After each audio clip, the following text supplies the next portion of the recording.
बिस्मिल्लाहिर्रहमानिर्रहीम। अस्सलाम वालेकुम। अल्लाह ताला हम सब पर अपनी रहमतें बरकतें नाज़िल फ़रमाएँ। आज मैं आपके लिए बना रही हूँ मटर और चिकन पुलाव। बोनलेस चिकन है और मटर हैं, उनका मैं पुलाव बना रही हूँ। तो चलिए आइए शुरू करते हैं पुलाव बनाना। सबसे पहले आपने पैन में कुकिंग ऑयल ले लेना है। कुकिंग ऑयल अपने चावलों के मुताबिक आप ले लीजिए और उसमें मैं अब प्याज शामिल कर रही हूँ।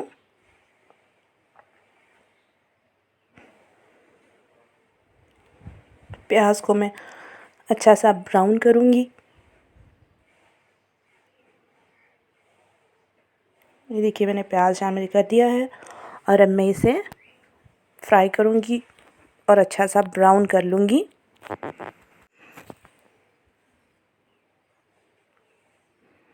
देखिए अब प्याज फ्राई होना शुरू हो गया है। अब इसका कलर चेंज हो रहा है आहिस्ता आहिस्ता। पुलाव में प्याज का कलर डार्क हो तो तभी पुलाव का कलर अच्छा लगता है और टेस्ट भी अच्छा आता है, इसलिए आपने अच्छा सा प्याज को ब्राउन कर लेना है।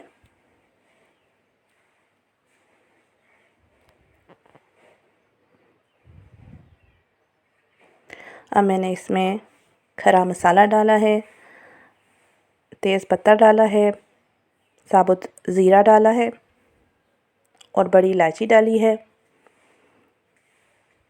बहुत ज़्यादा स्पाइसी नहीं बना रही मैं ये चावल, इसलिए मैंने ज़्यादा मसालों का इस्तेमाल नहीं किया।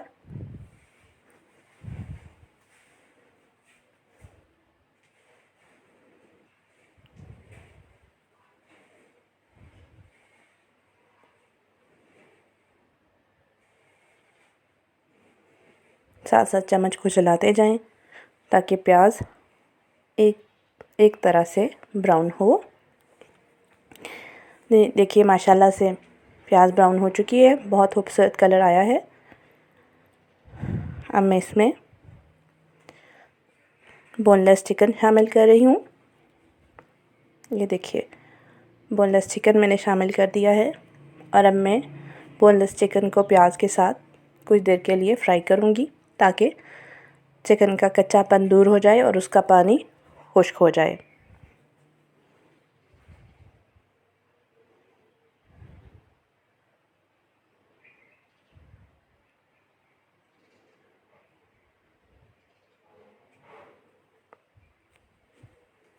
ये देखिए चिकन भी अब माशाल्लाह से ब्राउन हो चुकी है, बहुत अच्छा सा कलर चिकन पर आ चुका है।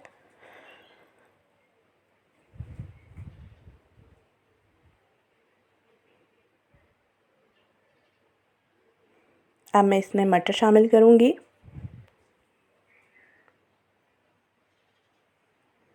मटर शामिल करके भी थोड़ी देर के लिए इनको पकाएं।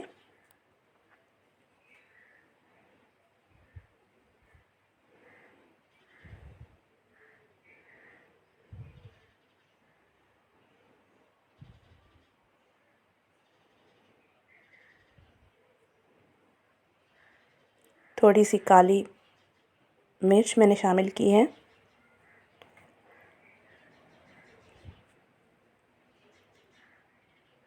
और आलू शामिल कर दिए हैं मैंने बारीक काट के।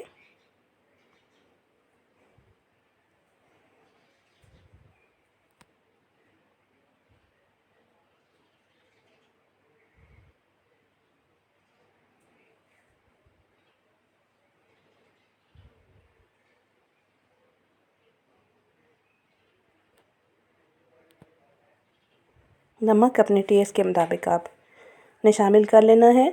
मैं अपने टेस्ट के मुताबिक शामिल कर रही हूँ नमक।